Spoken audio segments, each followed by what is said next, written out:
And this afternoon, the West Africa Examination Council says it has identified widespread malpractices in the ongoing West Africa Senior High School Certificate examinations. The council says that malpractices are so much that it is unable to actually get the exact numbers immediately, but confirms that students, teachers and supervisors have all been indicted in the process. Well, John Kapi is the head of public affairs at WAEC, and he's been speaking on some of these issues. This character has been arrested, and then he's been handed over to the police. He decided to bribe WAEC officials because his students are writing exams at Sunyani St. Mary's Junior High School. In the name of the school, he is the board chairman, as he claims, of Normal Senior High School. It's a private school, actually. But, yes. So at St. Benedict, you can see they have this long hall, and for maybe about each 50 candidates, there is a whiteboard marker there. There's a whiteboard there, and what has been happening is, in the course of the exam, an official will come and produce the responses on the board for the students or the candidates to copy. So with this one, our officers intercepted this, and money taken from candidates. So you can see on the left-hand side the serial number of the candidate, and then attached to it the amount the candidate has paid. So for instance, you can see row 13. It's the same thing. So row 26 or room 26, candidate 751. He has paid 300 now to 400. 752, he has managed to pay 100. 753, 200. And it goes on like that. So it's the same school. You sent it down, man. You came to pay. To pay receipt. You came and paid and I took a receipt. They gave you a receipt, 500 cedis. To the headmaster or Bruce. The teachers, small teachers. So Bruce. Said Timothy. And Century. I didn't pay it once. I paid half the You paid it in bits. Yeah, I paid 200 for Timothy. Then I gave 200 for Century. Century. To where the receipt? It's in the house. Where do you live? Where do you live? I live in town, just near, closer to the police station. What's your name? You come here. What?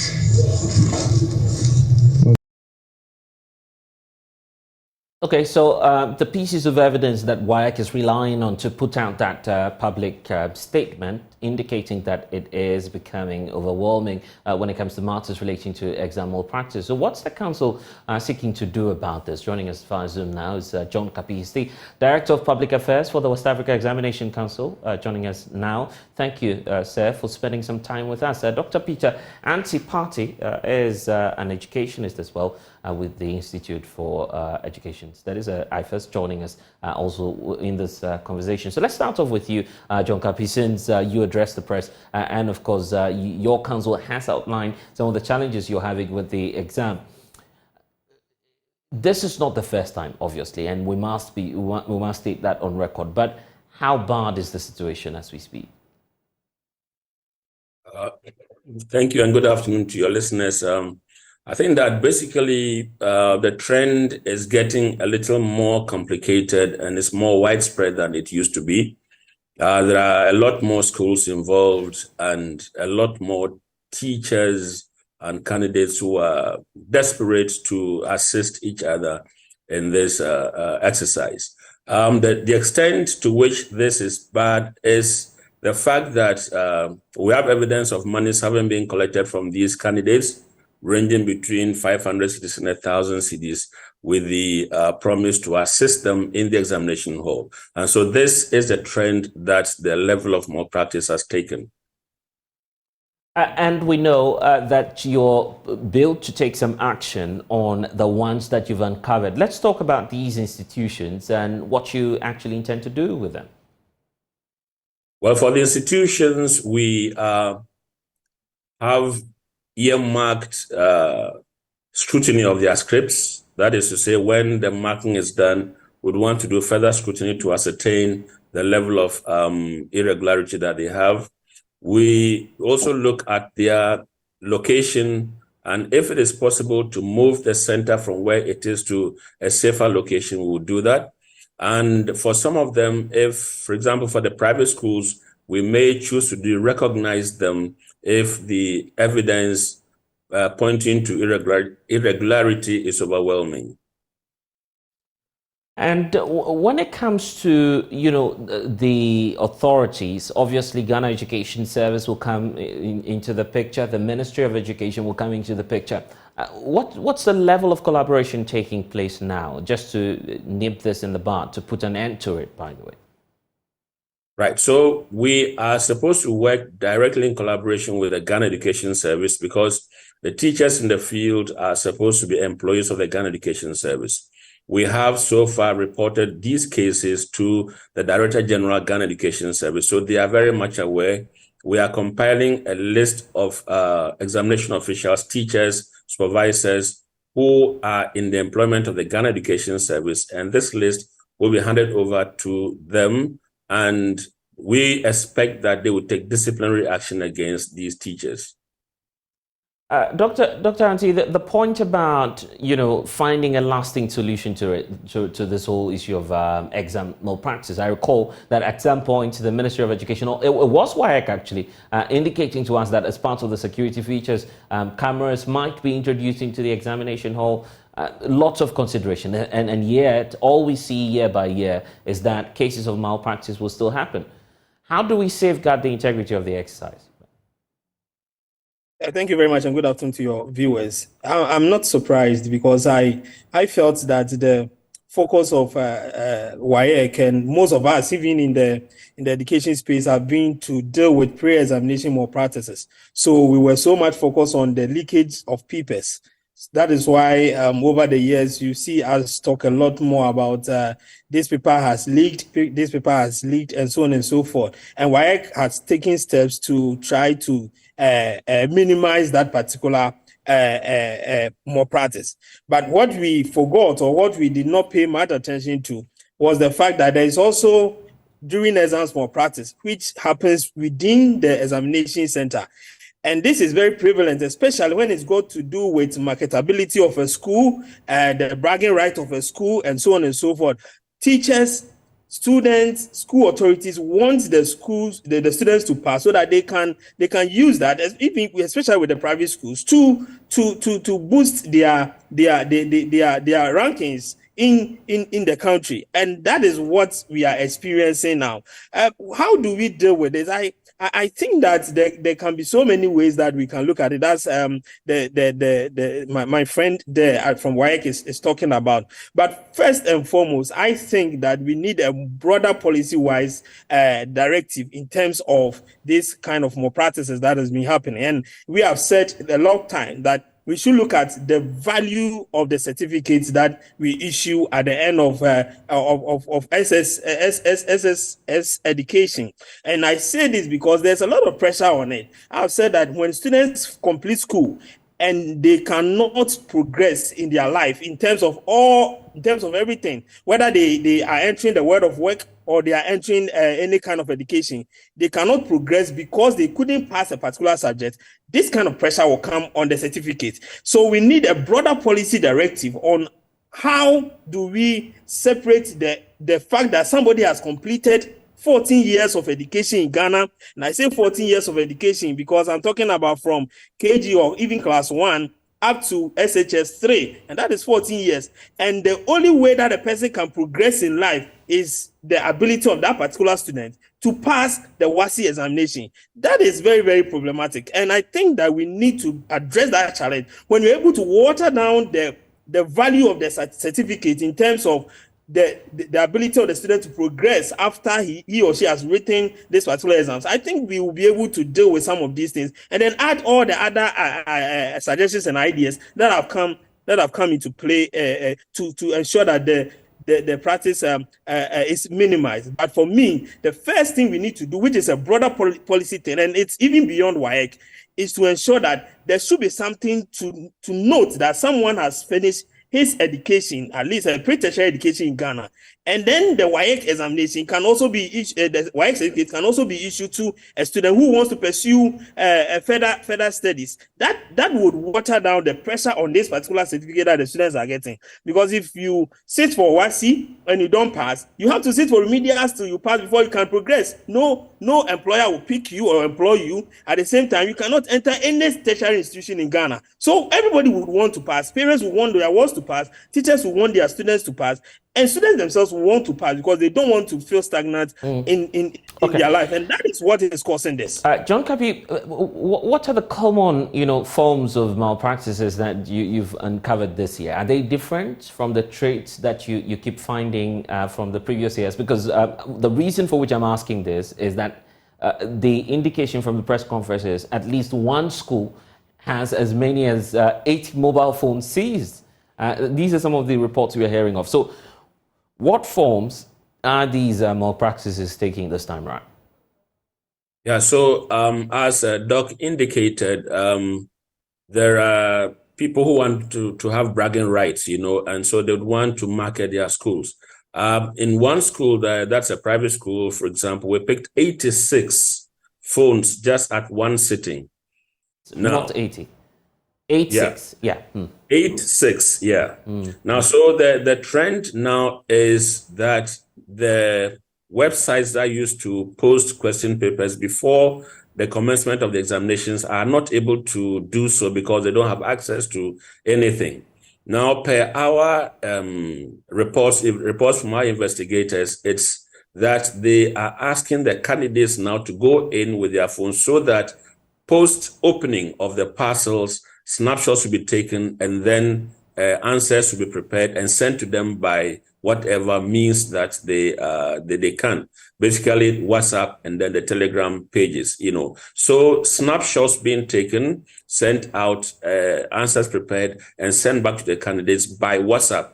There are also these situations where there are photocopies of prepared answers. With some of the pictures we showed today indicate we were counting the number of photocopies made by one teacher that he intended to distribute across to the candidates of his institution. I see. Okay, now the issue about the schools themselves and how you deal with them. Have you mapped out the plan yet? Have you made any arrests yet? Yeah, for arrests, yes, we've made arrests. A number of teachers have been arrested across the country. We've not put out the figures yet because as virtually every day new reports are coming, new cases are coming. We also have had some impersonators, and the teachers who are collaborating with these impersonators, they also have been arrested. With the private schools where we have appointed supervisors, we've suspended those supervisors and we've handed them over to the police for appropriate action to be taken. Probably the problem, it's also coming from the approach and the psyche of the students going into this examination. Very often, WAEC is seen as, I don't know how to describe that, but you've been there, you've been in that situation before when they talk about an external examiner coming in with papers at the end of your academic journey. It's part of the anxiety and the reason for which some of these students would want to opt for any option that will ease the pressure when it comes to writing WASI. You agree? Right. Basically, yes, it's a new thing to a lot of people that they are going to an examination that is not set by their own teachers. The environment is different. You are going to be spaced out in a hall, and those scripts are not going to be marked by your teacher. Psychologically, of course, this could affect some of the candidates. What we've tried to do over the years has been to do what we call sensitization. We go out there and speak with the candidates. We tell them what they can do, what they cannot do, how they can prepare themselves adequately for the examination. And we stress that whatever they've been taught in class, whatever they've been assessed on, is virtually the same thing that we are going to bring out. Just that this time around is a body that has, set these questions and not their teachers in the classroom. So yes, the anxiety may be there, the desire to pass will be there, but I think that we've also tried to allay the fears of these candidates that this is not rocket science. It is possible for everyone to pass the examination. Doc, on that point, are teachers contributing to this fear and anxiety on the part of students? I think the work of the teacher is basically to assist the students go through the anxiety period. Of course, examination is something that all of us, no matter your level, when you are going to sit for exams, you experience certain kinds of anxiety. But then you ask yourself, where is the anxiety coming from? Anxiety is coming from the fact that the student knows that if he does not pass the exams, that is the end of him or her. And that is the point, you see. So everybody would want to find various means to ensure that they pass. Teachers are supposed to water down the anxiety. Teachers are supposed to encourage the students. Teachers are supposed to let them know that this is one of the normal exercises that they are supposed to go through in their lives. But when the student still feels that I am not adequately prepared, when the student feels that if he is not able to or she is not able to pass the exams, the end result is a doom for him, then every means possible would be employed to pass the exams. And that is why I keep saying that we need a broader policy to look at how we issue this certificate and handle this examination, so that I can do 14 years of education and then I get something to show that I've finished senior high school or pre-tertiary education in Ghana. Then I write my WASI, and if I want to continue to a tertiary institution, then I use my WASI to continue to the tertiary institution. Those who would want to enter the world of work or other areas, they can use the certificates that indicates that they have done some sort of education to do that. That is very, very important, and I think that will water down the anxiety and the malpractices that we are experiencing, because it is serious. And I'm glad that this time around, WAEC is being open about this issue and they are discussing it. John Kapi, any final words to parents who may be wondering if the awards and their papers might be cancelled? Well, we've appealed to parents to psych up their children about this examination. There shouldn't be any anxiety on the part of parents if their children have been psyched up well enough. And want to also appeal to parents not to be collaborators. We have evidence of situations where some of the parents have attempted to assist their children, especially even at the BEC, by providing them with phones to go to examination centers. So we want to appeal to parents, prepare your child adequately with the appropriate teachers, appropriate books and everything, and then encourage them. Tell them it is possible to do it. Life does not come easy for anybody. We've got to work for it. Okay, that's a very interesting point for all of us to note. John Kapi, thank you for joining us. But Dr. Anti, you'd want to stay on with us because it's now emerging that illiteracy is actually weighing heavily on Ghana's development. As new data from the Ghana Statistical Service shows that at least 8 million Ghanaians are illiterate. It does mean that 1 in every 4 Ghanaian you meet out there on the streets is not literate. The details are actually contained in new data released by the Statistical Service on the occasion of the World Literacy Day. But there's a need for us to understand what's going into the figures, what's informing this, and possibly why we're where we are today. So we could possibly get to the data for you and try and give you a sense of what's happening in terms of the national picture on the day of literacy. So here you have it in terms of what's happening and what you need to know. In terms of the numbers, we need to give you a sense of what's happening to the numbers. 8 million in all, as we understand, per this data coming through from the Ghana Statistical Service. And today it's been dedicated to the fact that we're looking at promoting literacy for the world in transition and building the foundation for sustainable and peaceful societies. So if you take a look at Ghana's situation, 8 million people, in the illiteracy bracket, and these individuals can neither read nor write in any language at all. So even in their local dialects, they are not able to express themselves on maybe paper, and talk less of English language as well. So if you take 4 persons, we know that at least one of them is likely here in Ghana to fall within that illiterate bracket. You take a look at the trend, 10% of illiterates concentrated in 9 districts in Ghana. As you take a look at it, just look at some of the districts that we're pointing to you. You have the Tamale Metropolis, you have the Nanumba Northeast, Mamprosi is also there, some parts, mostly in the northern parts of the country, and then you have Central Gonja also coming through. Ketu South municipality is also on that list, and you have Boku West featuring there as to some of the areas accounting for that trend. So 9 out of 16 regions in Ghana had at least one district with more than half of its population being literate. And so you have the regional distribution of what's happening there. The northern region leading, Upper West follows through, and it goes on and on and on to the Ashanti region. And that's why we're all concerned about what's happening. Doc, when you look at the regional distribution and the fact that 8 million in all are illiterates, what's the impact possibly on our education system and national development? Thank you very much. If you really look at issues of literacy and numeracy, you understand that that is the basis of any educational system. So in most instances, policies are developed just to address the problems of literacy and numeracy at the early grade levels of students.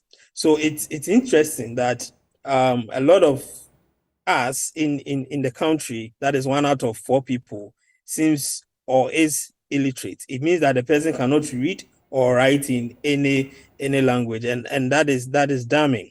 I think that we have to have a second look at how we teach language in this country.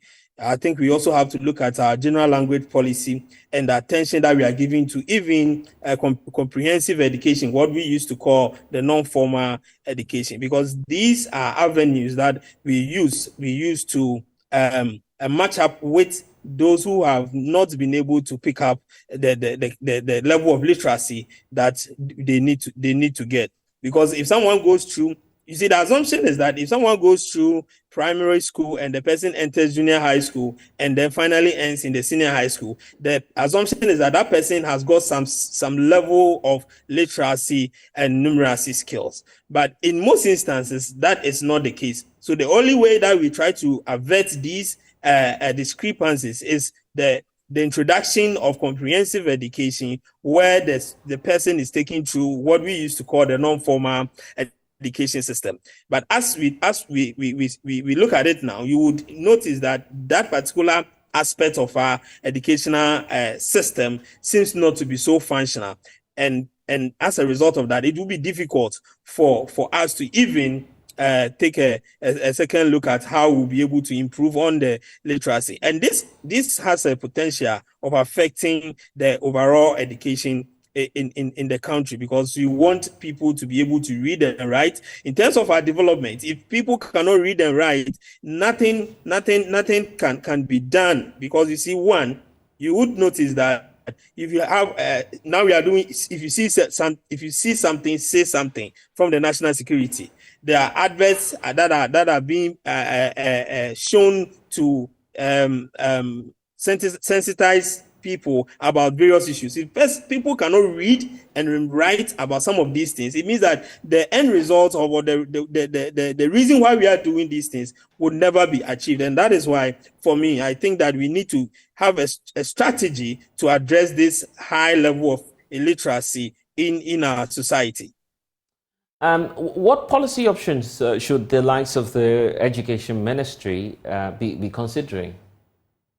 I need to be frank with you. There are a lot of things that are being done in the literacy level. There are a lot of things, programs that are being introduced, and I'm still surprised that, because there are a lot of programs that are being run in the northern part of the country in terms of trying to improve literacy and numeracy. So if you look at the data, and it still shows that these programs, it seems that they are not achieving their targets, it becomes a little bit worrying to some of us.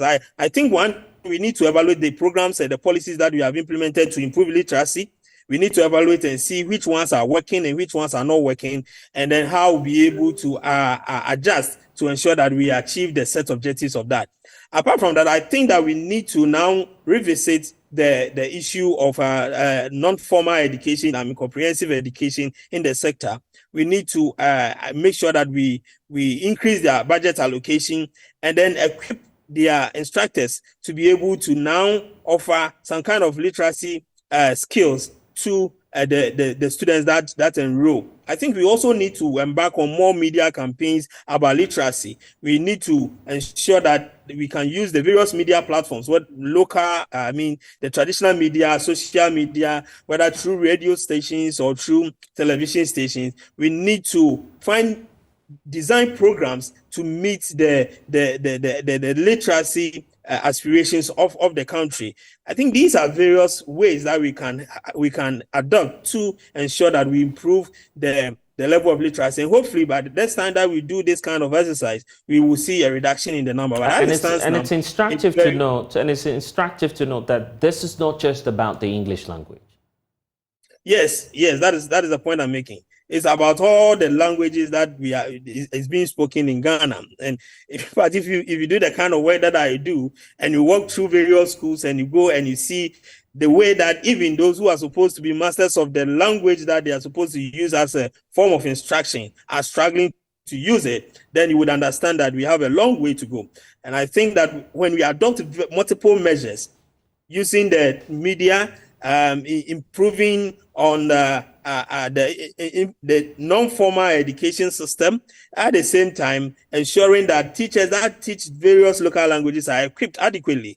At the same time, also evaluating the various language policies that we have in the country, will be able to at least reduce the number of illiteracy that have been recorded in the country by the Ghana Statistical Service. Grateful, and thanks for spending time with us, Dr. Ante. You're welcome, sir. Ill-advised and embarrassing. That's how, at least, private legal practitioner Kuku Pencil is describing the Ghana Police Service's decision to reverse the interdiction of 3 police officers at the center of this alleged plot to oust the Inspector General of Police 24 hours after the service ordered their interdiction. We'll hear from him shortly. First, on your screens now is a copy of this statement signed by the Director of Public Affairs for the Ghana Police Service, and details are pointing to, why the Ghana Police Service is, reversing the suspension or interdiction, I should say, of these 3 individuals, some of whom have already appeared before Parliament's ad hoc committee. But first, though, the legal practitioner, Kuku Pencil, who's emphatic, the decision to reverse this interdiction is ill-advised. This was a parliamentary inquiry. This got nothing to do with the police. Even though the personnel or the people subject matter of the inquiry are members of the police service, whatever was going on has nothing to do with the police in the sense of whoever is trying to reach some understanding of events that have happened. So the whole inquiry has got nothing to do with the police in that sense, notwithstanding the fact that it involved police officers. So that's point number 1. Point number 2, the timing. Typically, we do interdiction, or interdiction occurs where prior to the commencement of proceedings or investigations into some disciplinary matters, it is determined that the continuing presence of the person whose activities have given rise to the investigation, his continued presence in office may hamper or affect the investigation in some way, then the person may be required to stand aside for the period that the investigation is taking place, and not when the investigation has already started and midway. So that is the unusual part of it. In other words, if they really intended to interdict them, even as part of the investigation that was being conducted by Parliament, then it ought to have been done way before the investigation started. However, if you wait for the investigation to start and the people are midway, giving evidence and so forth and so on, then any conduct that seeks to give the public a different impression or picture of what is going on is an unnecessary interference in the work of Parliament or that particular inquiry that was being conducted. So that is what made the whole thing unusual and, in my view, unwarranted, having regard to the important part that even that inquiry itself had nothing to do with, it wasn't a police service inquiry under the Police Service Act or under the Police Service regulations. So that is why I thought they are what they did amounted to an interference with the important work of Parliament.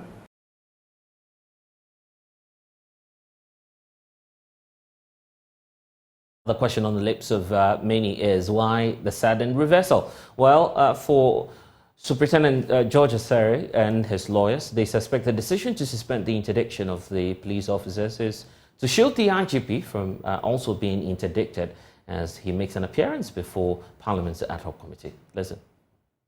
It could be because the precedent they had set was that if you appear before the parliamentary inquiry as a police officer, you are going to be interdicted.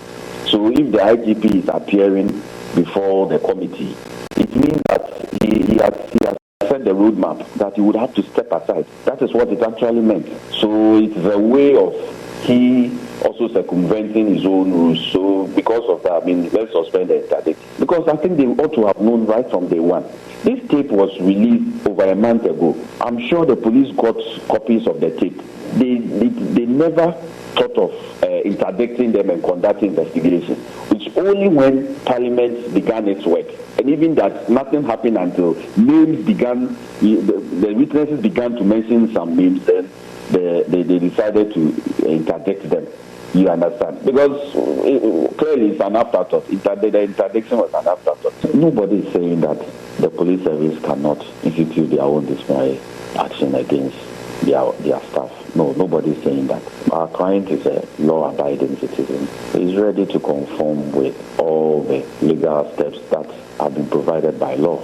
And we are already cooperating with Parliament. We've been invited to appear on Tuesday in camera, and we are ready to do that. If after the parliamentary inquiry, the police service also wants to also do their own investigations, it's fine.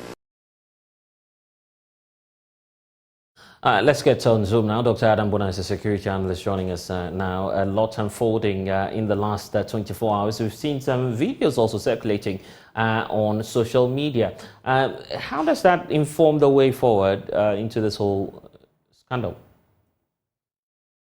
Well, good afternoon. Well, I think that if you remember, I think Superintendent Asare alleged that some contract had been given. And so this dawn or so, someone forwarded a video that is circulating on social media to me. And you see Superintendent, not Asare, but some persons who were in view of camera, and Bugri Nabu also in view of the camera. I believe one of them had a bargain device or a secret camera recording what was going on, and they seemed to be interrogating Bugri Nabu, wanting to know whether the contract they are talking about. And you can see that Bugri Nabu actually said no, the contract was, I think largely, it was awarded to somebody else called Michael. I stand to be corrected, but it was awarded to somebody else called Michael. And he actually went to ask the IGP or something of a sort, whether, why, and if and the IGP, he thought the IGP would tell him that because the contract was awarded to Michael, IGP will ask the guy to give him money. But as he pressed, IGP ignored him. And secondly, they asked him whether he's taking money, anyone is paying him by the police, IGP, and he said no. He's not on anybody's, no one is paying him.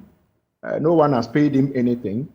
And so when you listen to the video that is circulating, It seems to me largely that is a vindication of what some of us already know, that most of these things that have been put out, most of these things, testimonies given, are packed of lies. But it is good that these things are coming out, because then when you come to swear an oath in Parliament and it comes out that you lied, you'll be cited for perjury, which is criminal under our criminal jurisprudence. And so as far as I'm concerned, there is opportunity to check and double check to know whether a contract, because he said he's saying that on authority that Bugri Nabu was given a contract. Anyone at all can go and check with, I'm sure, procurement. And we know that our procurement in this country is governed by law. So you can go and check to be able to tell if indeed Bugri Nabu was given a contract, or even if you want to say Bugri Nabu collects money, he's on a payroll, because I'm told they said he's on a payroll.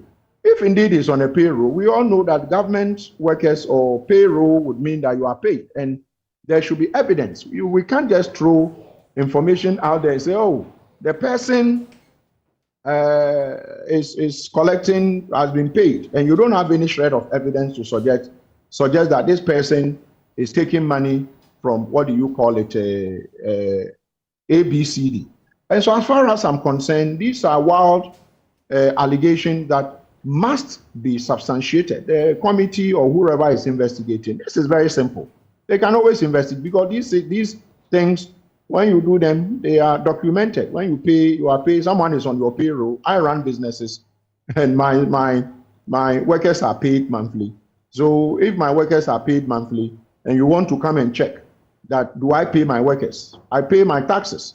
If you want to come and check if I pay you should have evidence that maybe I have an audited account, I do ABCD. I run business. I've been running businesses for probably the last 2.5 decades. And so if you come and you want records of people who contracted us, including even multimedia, who are one of our clients in the past, we would have evidence that we've dealt with all manner of organizations in this country, including international law. And these are a matter of record. And so when you hear people, put out wild allegations like this, you begin to wonder whether they know that these things you need to go behind the scene and be able to substantiate, provide evidence, to confirm or otherwise. And so as far as I'm concerned, these things should be checked. And I would ask that maybe it will be in the interest of the public, because they've come to say the IGP is not correct. They said the IGP has given a contract, and this was said publicly. They said the IGP had done what? He is giving money to Bugri Nabu. They said IGP, POMAP members don't come for meetings.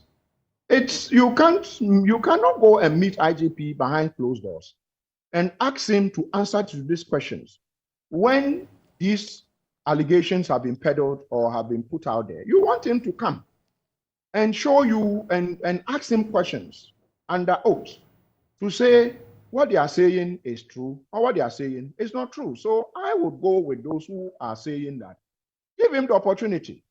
If there are some of the things you want to ask him on the quiet because you have some tapes, that will be fine. But those things that have been put out there publicly, the full glare of the media, I will say give him the opportunity. Let him come and then, put him in the witness box to answer you whether he is correct or he's not correct.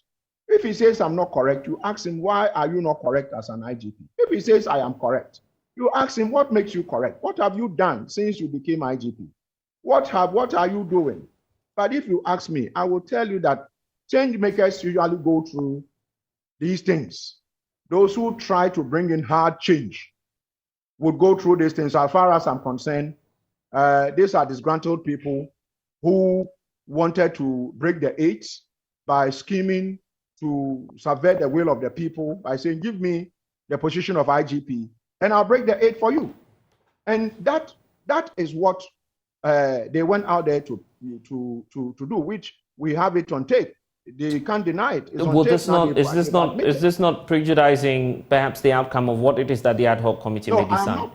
I am speaking to the testimony given. I get that point. Yeah, I get the point. I'm just asking if that so will I'm not speaking to prejudice their the testimony. outcome. Yes. Mm-hmm. No, I'm not prejudicing. Mm-hmm. I'm not. What I'm saying is that I am speaking to the testimony that was adduced in Parliament. They asked them questions and they agreed that yes. They asked them questions and they said, I'm this, I'm that, I'm this. You heard it. And so it is not somebody, it's not a reported speech. This is something that we all saw it on your network and other networks. And the videos are there. So as far as I'm concerned, I'm not concocting anything. All that I'm trying to say is that they have admitted that it is their voice. They met Bugri Nabu more than once. They have admitted to all this. So mine is that if this is not so bad, so to the extent that everything we do in this country, including even our security agencies, is politicized, so that people can decide to say, you are NDC, or you are MPP. And the moment they use that brush to paint you, you must be treated differently. So when you ask me, suspension, I heard the lawyer for one of them or for all of them speak. You see, I tend to agree with him in a way. When it comes to why it took so long for the interdiction to happen. If you ask me, because I spoke to your network when the leaked tape came out. I'm one of the first persons you would have spoken to, and I said it that this would need interdiction even before the Speaker of Parliament decided to form the committee. So I would agree to the fact that it should have happened. And at the moment, the sittings are going on. Obviously, every reasonable person reading in between the lines will tell you that. Why did you wait for this long? Because the Police Service Act has been in service for a very long time. It's gone through various amendments.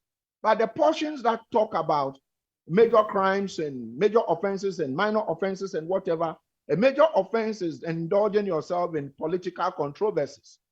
And we all have seen this. And so maybe the police, I don't know, for some reason, I'm not holding brief for them, should have acted swiftly so that whether the parliamentary probe takes place or not, these people would have by now been facing a service inquiry. If they now want to go to court or write to the police through their lawyers to say, we want to finish with the parliamentary probe before we come here, or they write to Parliament, to the committee, that we want to finish with the police inquiry before we come to you, they would have the opportunity to be heard. But I want to believe that we can have concurrent hearing or, process. But unfortunately, I would say that a police council had its meeting, and I am told reliably, I'm even seeing that on social media, then I ask questions and I'm told it is true, that the IGP himself recused himself from that particular sitting because his name had been mentioned, and recused himself before the council approved the council agreed that interdict them. Then I'm told that when they had to suspend the interdiction, he also recused himself. As to whether it is true or it is not true, I've seen it on social media. I checked with reliable sources, and I'm told that that is what happened. In fact, I've checked with some police council members, and they said, well, that was true. And so I will mention their name. They said it was true. He was not at the meeting. But as for the reversal or suspension, I know there was no council meeting to do it because it happened yesterday. Cabinet sat yesterday. I don't know whether it was a cabinet decision. I don't want to go there, but mine is that, early days yet, things are thickening up, and we need to de-escalate. We need to de-escalate and, put these things in the right perspective, because we are going into 2024. We cannot create a situation of suspicion where we are going into 2024 and there's fear that if we are not careful, there's going to be massive rigging and massive cheating and massive electoral violence and what have you. So we need to, tread cautiously, if you ask me. Dr. Bona, thank you for talking to us this afternoon. Thank you. And this is your election headquarters. The NPP MP for Doma is Paul Chum. Berima says the Electoral Commission, as an independent body, is constitutionally allowed to decide on whether or not it would want to hold the voters' registration exercise. The EC has come under intense pressure from the opposition National Democratic Congress, who have sued the electoral management body to decentralize the process to the electoral area level, which is the concern of the main political party. Speaking to journalists, the legislator, however, asked the EC to engage, to reach out and to also ensure that they have a compromise on this matter. Listen. I believe the Constitution is clear that every person or every citizen who is 18 years and above must be given opportunity to vote. It is their civil right, and no one should take it away from them. So the EC has a duty to ensure that anybody who is 18 years and above cast his or her vote. However, the processes of doing that must always, or must also be good, must be fully, must be, how do you call it? It must be exhausted. It's a limited registration in the first place. Obviously, yes, if you decentralize it to a certain point, some of us will all be saved. I mean, as we see it, we've been tasked to see how people will get votes, get registered and all that.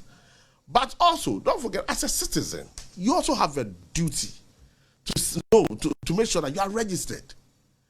So even though, yes, we are calling on the EC to ensure that every effort that they can do or they can put in to ensure that these people are registered without any difficulties, we are also calling on the citizens to help the EC achieve that aim. It must be a win-win. I appreciate what my seniors or the other party people are doing. Yes, this is the right call. Paul Chumberma says matters of these nature should have been discussed at IPAC.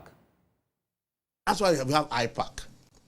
We must sit and be able to draw. And it should always be difficult. Yes, one would say that maybe the decision came up at IPAC and the EC may have resisted what some of them said. Because the EC also probably will look at his financial strength, look at his staff strength and all that. But this is limited. Even though one would say that, oh, over 3 years now, they have not done any registration, so it cannot be limited. But yes, but you also know that they have to look at it well. So we will call on EC that if there is something that they can do to help us, please, they should do. However, if you're a citizen and you're 18 years and above, it is your duty, it is your civil right. You don't need somebody to come and tell you to do your civil right. It's about time that Ghana, we should also let we the citizens do what we are supposed to do. Even in the Bible, when Jesus Christ was performing miracles, there were some people that when he performed the miracle, he expected to do. Okay, so how do we deal with this, and what exactly is the concern of some of these majority MPs in the House? Parliamentary correspondent Kwekwa Asante is joining us with details on that. Quite a rare outburst from an MP who's on the side of the governing party. The NDC says that the system must be decentralized. And mind you, at the local level and in these elections, no political party is sponsoring this. So what's the concern of this MP?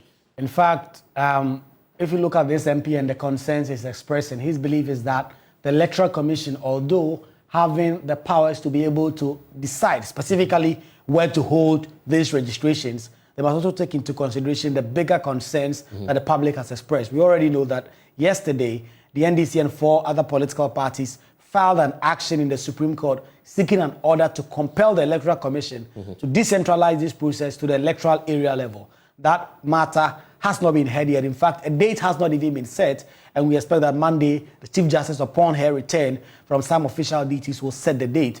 The minority also said that they find that bizarre, but they are also seeking an interlocutory injunction which will prohibit the Electoral Commission from going ahead to do this. Already, there are those who have said that that is an action that is bound to fail because the Supreme Court have already said on countless occasions that they are very much unwilling to injunct constitutional bodies from going ahead with their duties. But mind you, this registration exercise is happening on Tuesday. And so the minority, and their mother political party, the NDC, they are racing against time to be able to get some order from the court to be able to stop the Electoral Commission or at least get it to decentralize the process. But if you listen to this MP's concern is that the EC clearly has the power to be able to do what it's purporting to do, and that if there is any change that must happen, that should be by the Electoral Commission's own discretion. In the past few days, I've been speaking with some very high-ranking officials of the Electoral Commission, and they said that they are adamant, they are not going to change course, and that on Tuesday when the registration starts, that is going to happen in the district offices. So the NDC on two fronts. Today, for instance, they were in court having to do with matters regarding their protest at the Bank of Ghana, and the other side also fighting these matters having to do with the EC. Former President John Dramani Mahama amongst the list of individuals asking for the process to be decentralized. Why is the EC not yielding to this?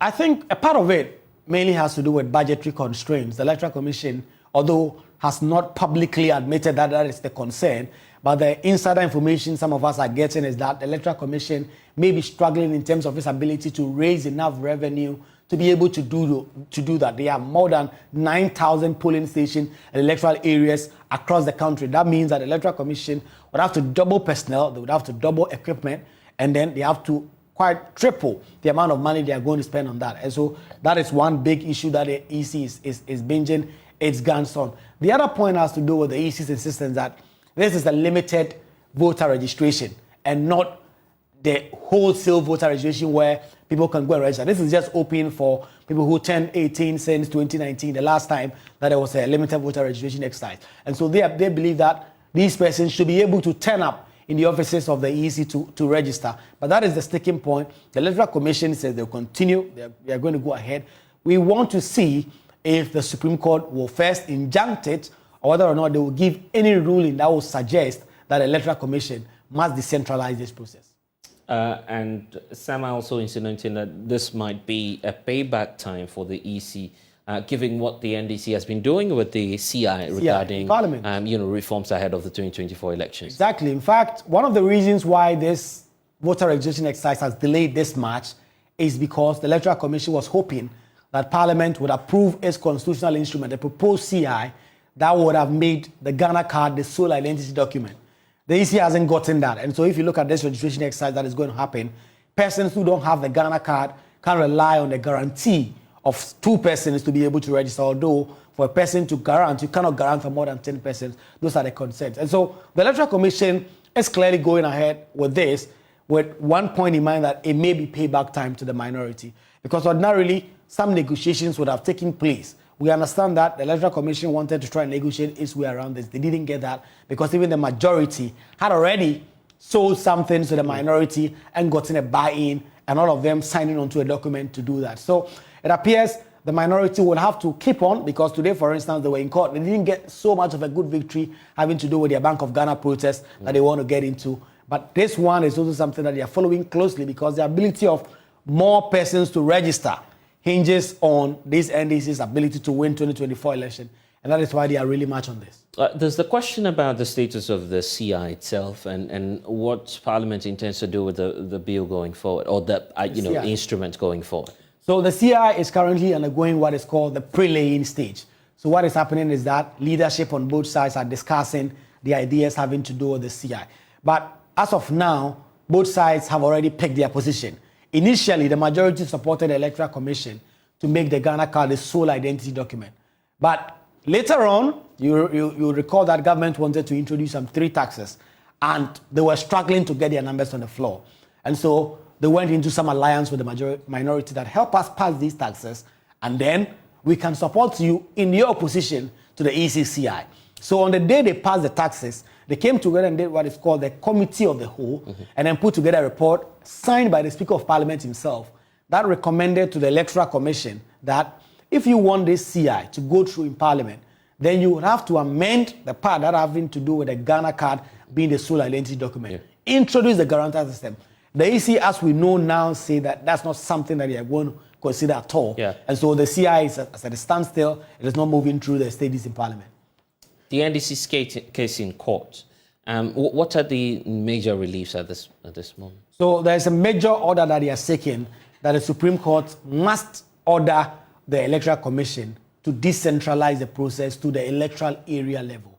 They believe that that will afford the number of Ghanaians who have turned 18 since 2020 to be able to register. In fact, if you look at certain parts of the country, like Afram Plains North, for instance, there are so many island communities, some of which you would have to travel about 4, 5, 6 hours to be able to get to Donko Krom, which is the capital of the district. And so the concern is that so many of these people are not going to bear the cost that comes with it to come all the way to Donko Krom to come and register. So mainly the NDC is seeking an order directed at the Electoral Commission to decentralize the process and allow the registration process to be held in the electoral areas in the various constituencies as part of the district office as well. So that means that at your various polling station or the place that you elect your assemblyman, the EC would have to set up at that place and register. And so that is why we are all waiting for the court to set some date for the conversation to happen, and then the ruling will be expected.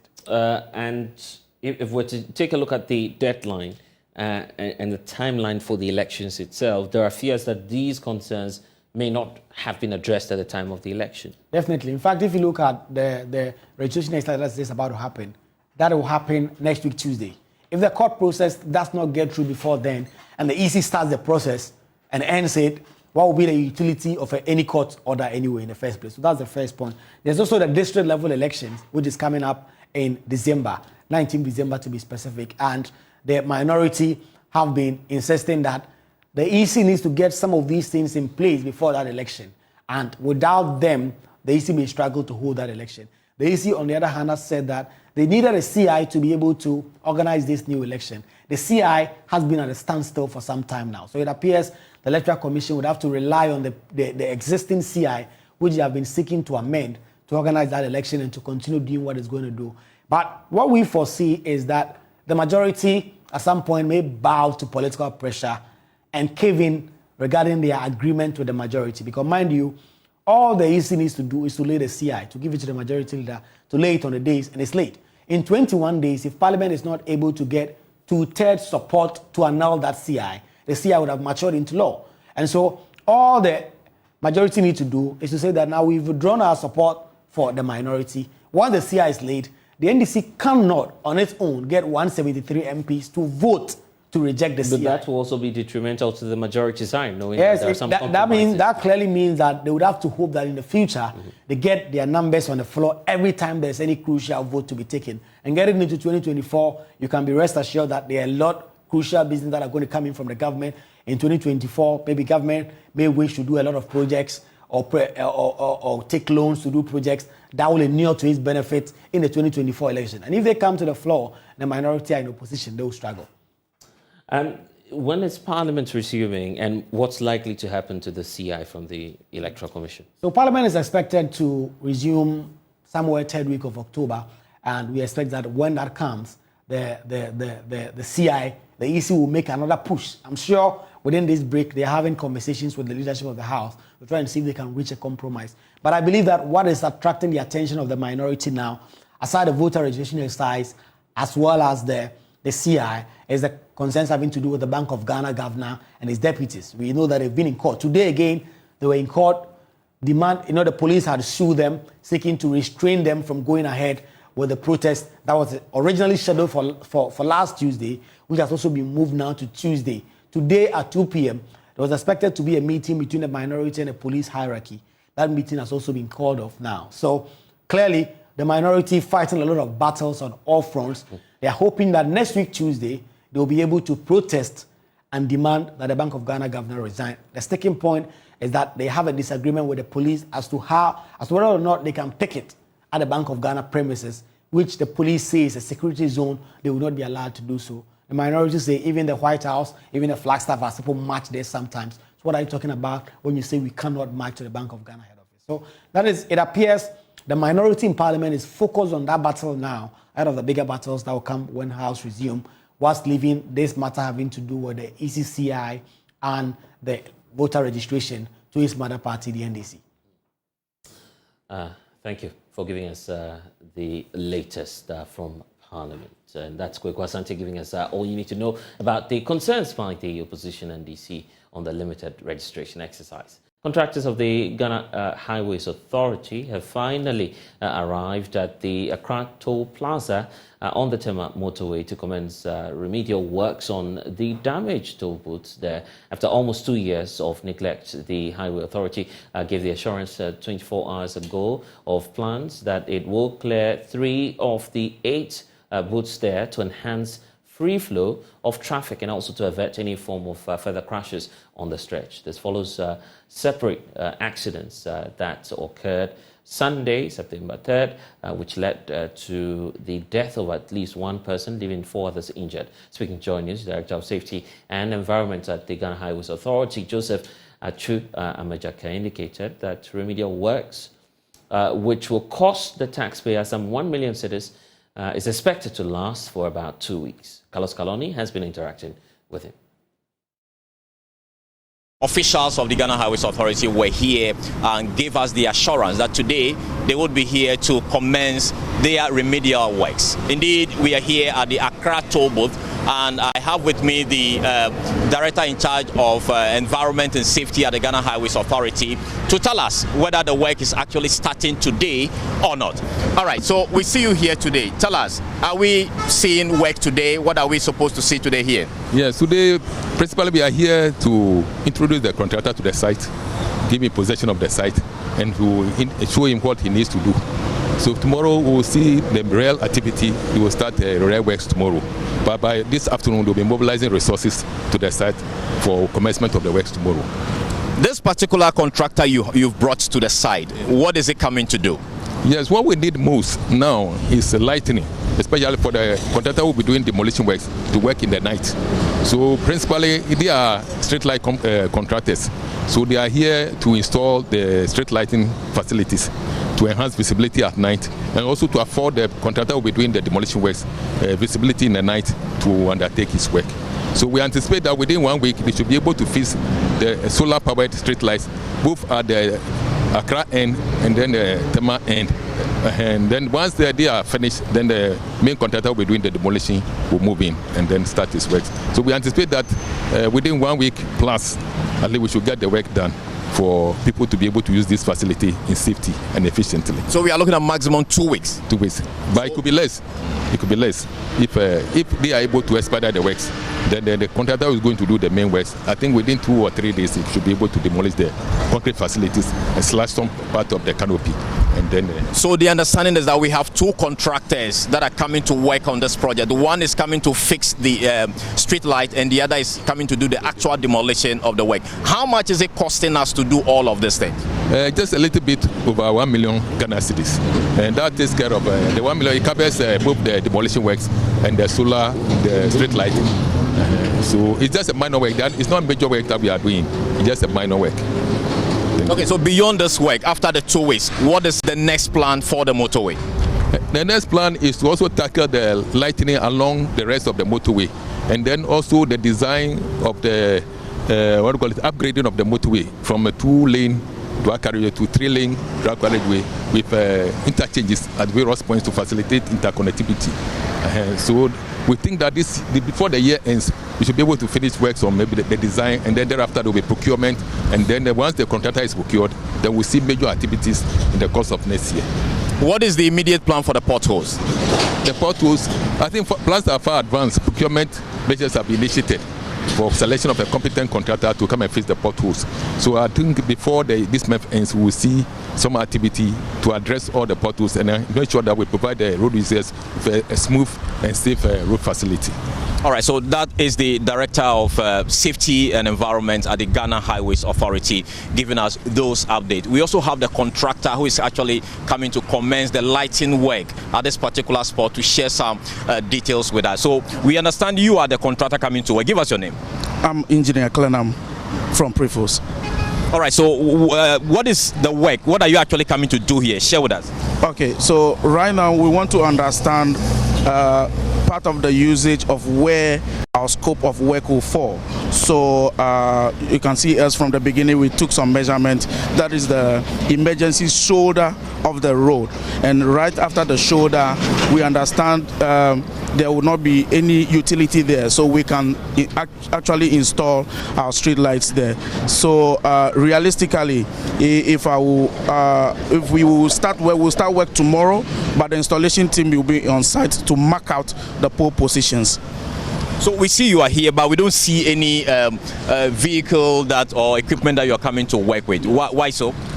Yes, like I was saying, we want to understand what the client wants, and we also advise in addition. So from the beginning, we took the measurement, like I said, so we will then install our pole right after the shoulder, like I was saying.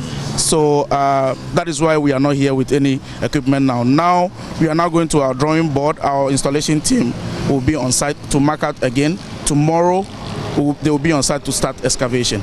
Do we know how much the lighting aspect is going to cost the taxpayer?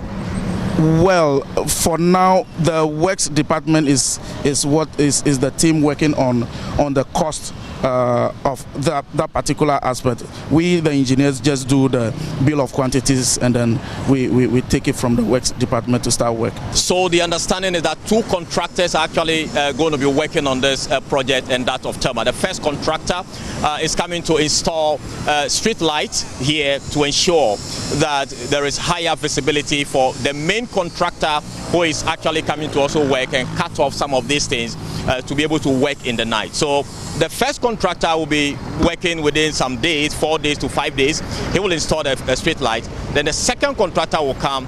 He is actually going to ensure that this particular damaged booth is removed from the road, and this very one behind me here will also go, and the other one in my extreme left will also go, to ensure that where I'm standing becomes a free road for vehicles coming from Accra towards Tema without making a detour to the other side.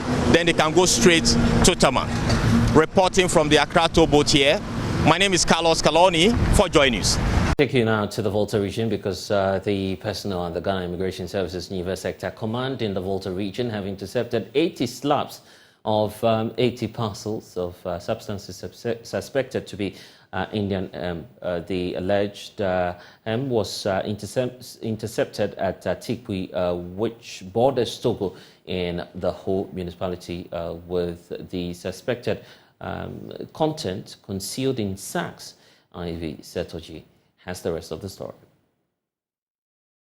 The Nive Sector Command of the Ghana Immigration Service has intercepted about 80 bags of suspected India hemp containing 80 parcels kept in Atikwi in the whole municipal of the Volta region after a tip-off.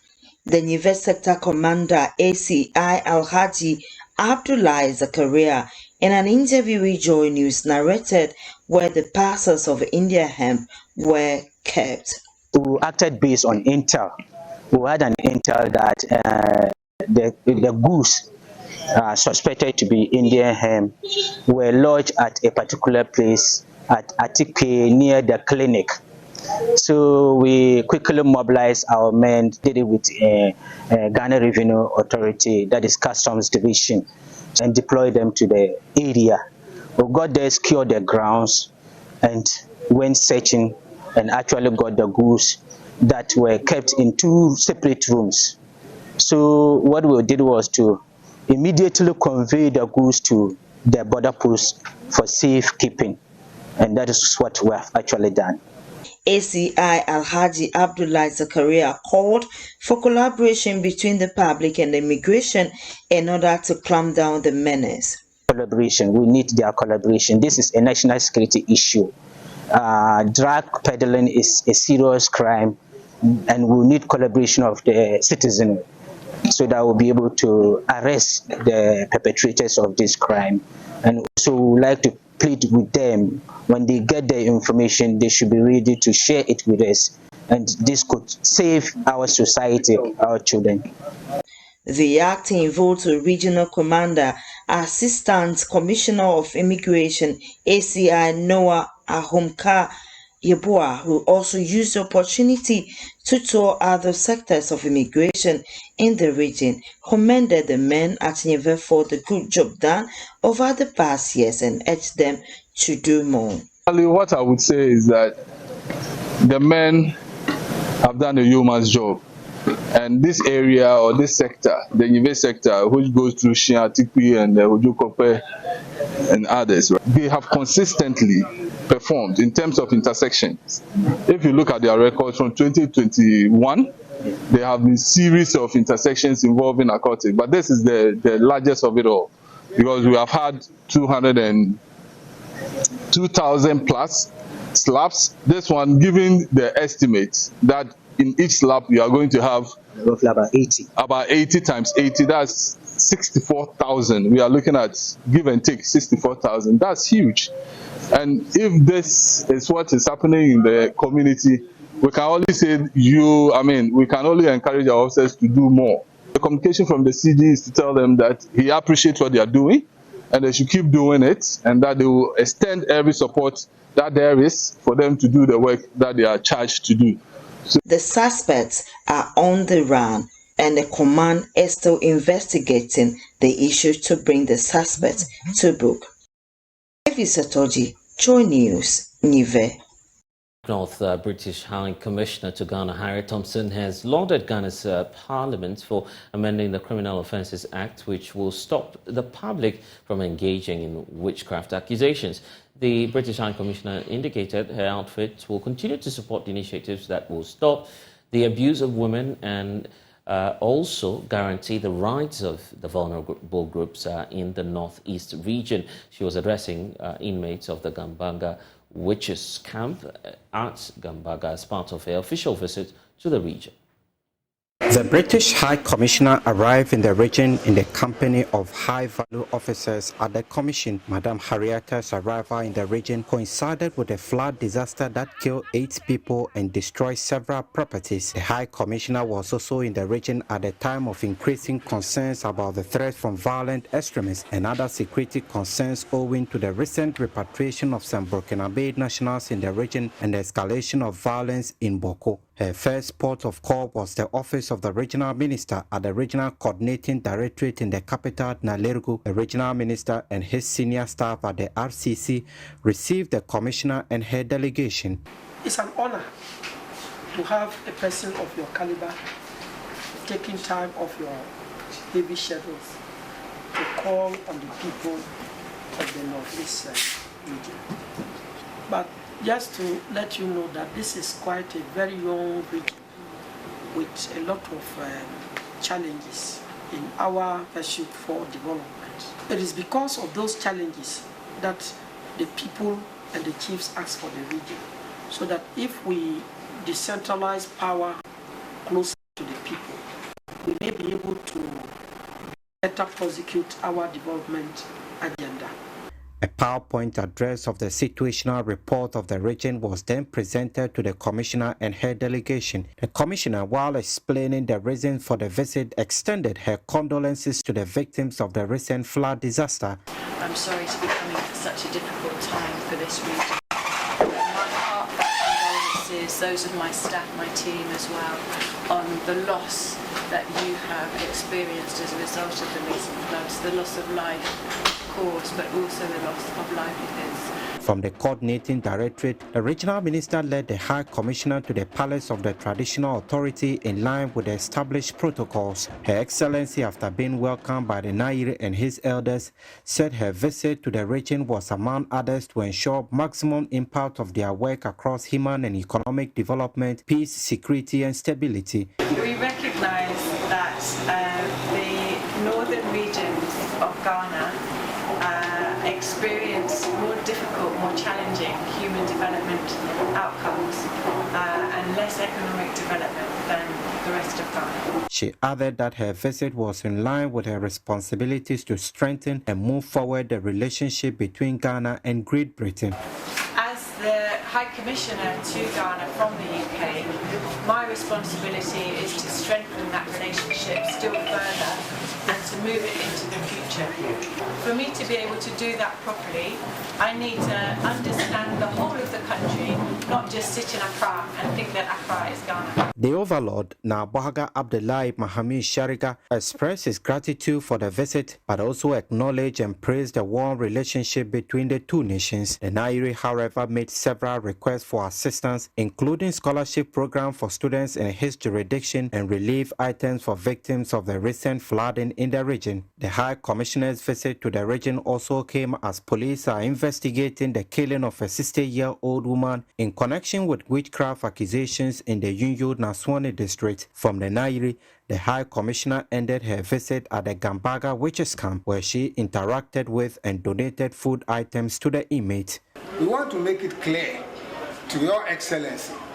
But before her interaction with the inmates, the High Commissioner visited the caretaker of the camp, the chief of Gambaga, and his elders. That the Gambarana does not go hunting for witches or dragging them to come here. The Gambarana rather serves as the director of a resettlement area.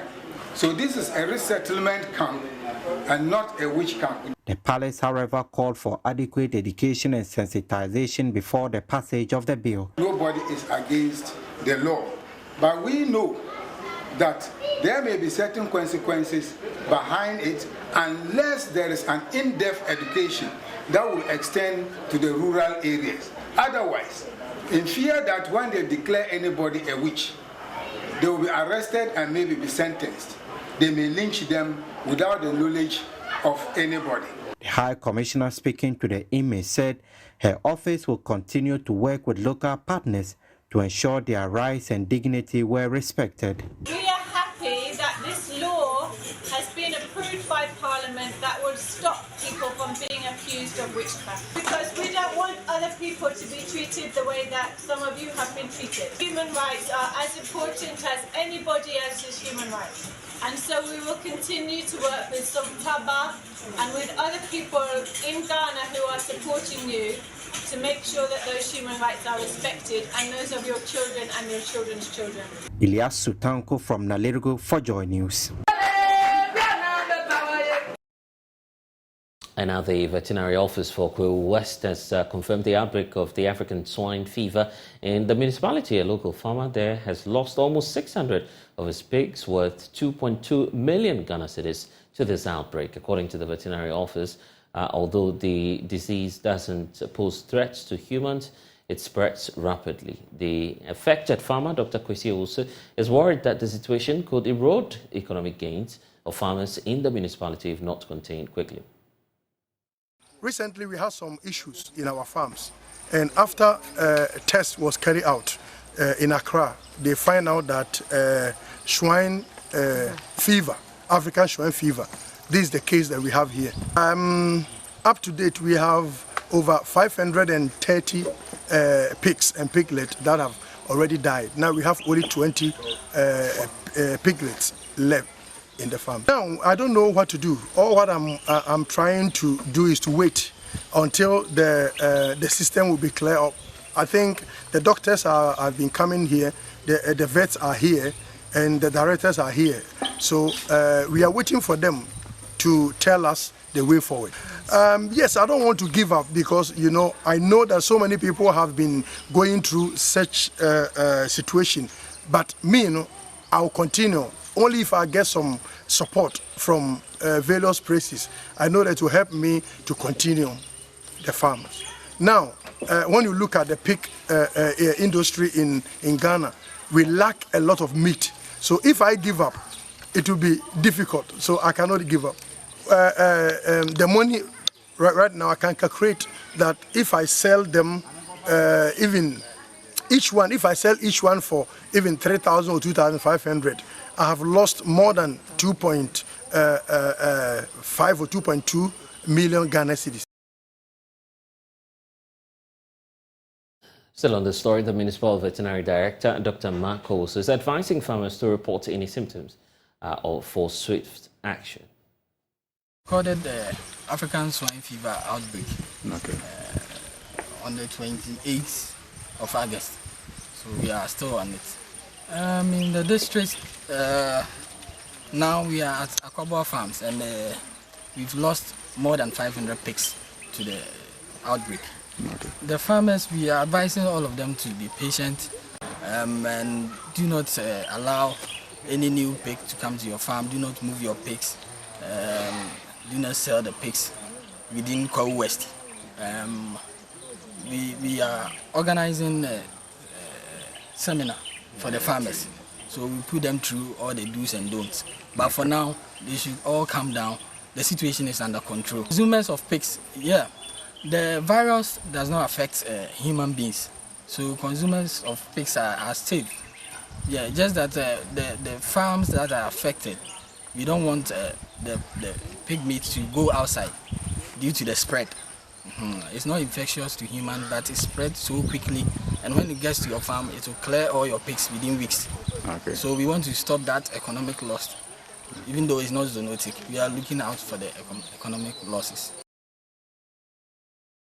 And now some parents are raising red flags over the dangers posed by a stalled 12-unit classroom block project to their children at St. Augustine Basic School in Nungwa due to limited space at the facility with a population of over 500 junior high school students. They are being accommodated on a Presbyterian school compound elsewhere. A vehicle recently knocked down two of the school children crossing the busy Accra-Nungwa stretch in search of toilet facility. Tema correspondent Kwame Yanka has the rest of the story.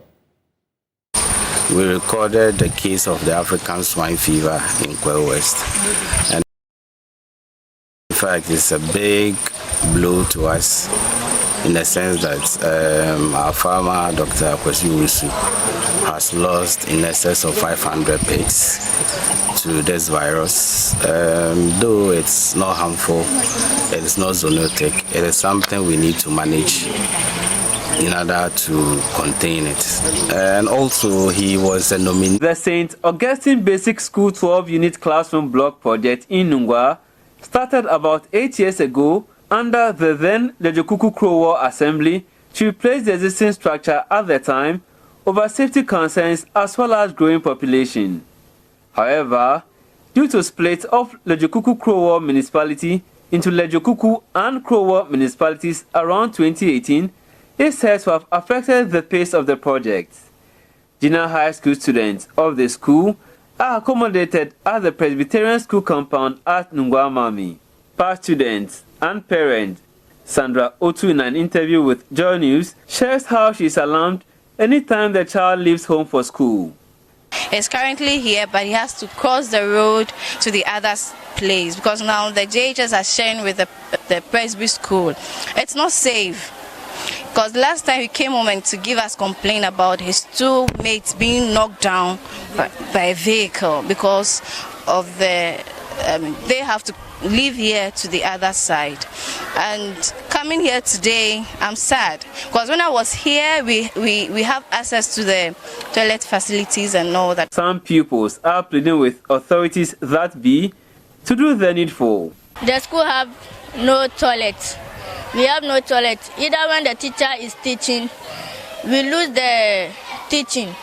We can't sit down and learn. So we need to go out and poo-poo. The time we will come back, the lesson is over. Our school is not completed. We beg him to come and complete our school for us. When we are in school, others have running stomach, so they need to go out to the washroom. And something can happen to them anywhere. While the teacher is teaching, then we students, we are going out to visit the washroom. It's a problem which we are facing in this school. School Management Committee Chair Paul Odum says the pupils are exposed to danger due to the uncompleted project. They will be moving to the other side because the facility is here, and that is Nungwa Mami.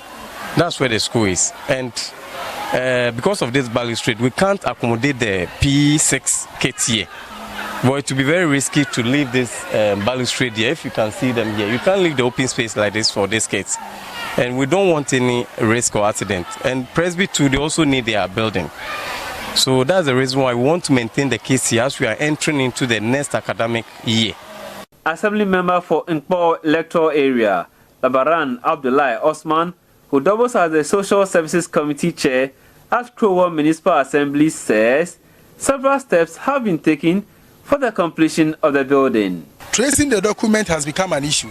We have to find a way of making things more clearer to whoever will be giving the contracts. I have met the contractor here before. He came on site. The headmistress and the neighbors of the community can attest to the fact that work has been ongoing, and he has to raise a certificate for rectification and payment. But even in that course, as parents and as an assemblyman, that I also belong to the PTA, we assessed the situation. Those that we think we can start, we put in an effort. Eventually, contractor is back on site, trying to do the most importantly, the place of convenience, both for teachers and students. Municipal Chief Executive for Krowo, Joshua Nibote, says his outfit is working on completing the school despite challenges with funds. It was very bad when I came, but I invested about almost 600,000 Ghana cedis into that project. It's a huge project, as you said. So there's a contractor on site. He's almost finishing with the toilet facility. The information I have is that the whole facility is finished, especially the washrooms. They are left with the connection of the water from Ghana Water so that they can fully use it. Yes, they don't have toilet facility. It's a challenge for them. But at times, the church close by give them access to use it. So, St. Augustine has been a project that has been on my table for a very long time. I'm passionate about school and the children who are ours to really educate and really feed and see them develop to leaders. You understand? So, that is it about St. Augustine's. I will not give you timelines, but I'll speak to you. We have to get some funds for the contractor to really fasten up the job that he's doing so that we get it complete. Meanwhile, Parent Teacher Association Chair of St. Augustine Basic School, Julius Aoku Dagbi, believes completing the stalled project will ensure safety of the awards and cut down loitering. Kwame Yankes reports for Joy News. And now the Upper West, the Regional Minister Dr. Hafiz bin Sali has urged personnel of the National Service Scheme to not to be discouraged by the challenges they are currently facing at their post. Instead, they should see their service as an opportunity to contribute to development of the country. Speaking at the Upper West regional version of the 50th anniversary Remembrance Day in Wa, he noted that it is a springboard to their future successes. Joy News' Upper West correspondent Rafiq Salam was there and now reports. Staff of the National Service and executive members of the National Service Personnel Association, NASPA, were joined by Upper West Regional Minister Dr. Hafiz bin Sali at the conference room of the Upper West Regional Coordinating Council to watch a virtual live show of the national remembrance of the 50th anniversary of the National Service Scheme. Upper West Regional Director of the NSS, Dawusu Daniel, faded through light on the program. The National Service, we know, started in 1973 by Ignatius Kuntun Achampon. Today, the 7th of September marks the exact day he assented to the decree that established National Service. So we know we have lost a lot of heroes, service persons and staff during the day. So we've decided that today we will use the day to remember them and give them some respect. Dr. bin Sali recalled with nostalgia his 31 years ago as a National Service personnel, which he said has impacted on his life. I did my National Service with the then Ghana Water and Sewage Corporation, Ghana Water Corporation now. I have no regrets whatsoever. I learned a lot, and all the things I learned at that time are impacting in me. He urged National Service personnel in the country not to be deterred by the challenges they are currently encountering, but should spur them on to greater heights. And this gives you the opportunity to have a feel of what people are doing to make our country a better place for all of us. I will therefore entreat each and every one of you not to be deterred by the challenges, but to be spurred on to give of your best as you contribute to the forward march of our dear country, Ghana. At exactly 11:45 a.m., there was a flag raising ceremony at the forecourt of the Upper Osunya Coordinating Council, where a 2-minute silence was observed for departed souls and the sounding of the last post, aided by personnel from the Ghana Armed Forces and the Ghana Police Service.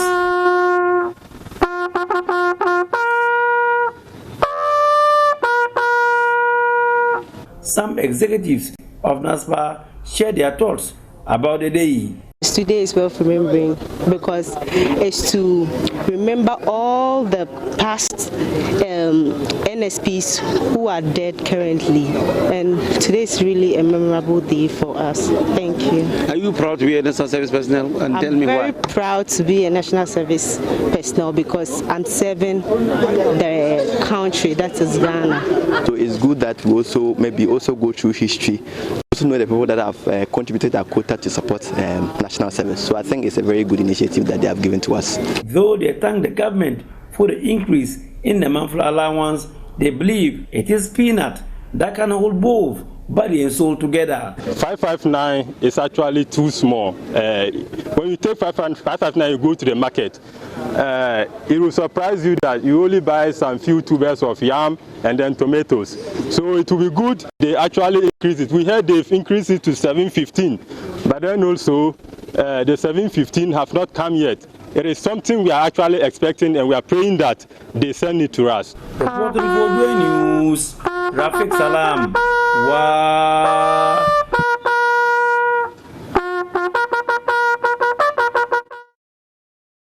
And that's all we have for you here on The Pulse. I'm Blessed. So log on to myjoyonline.com for more stories. We'll see you again. Next is Let's Talk Showbiz. Thanks for watching.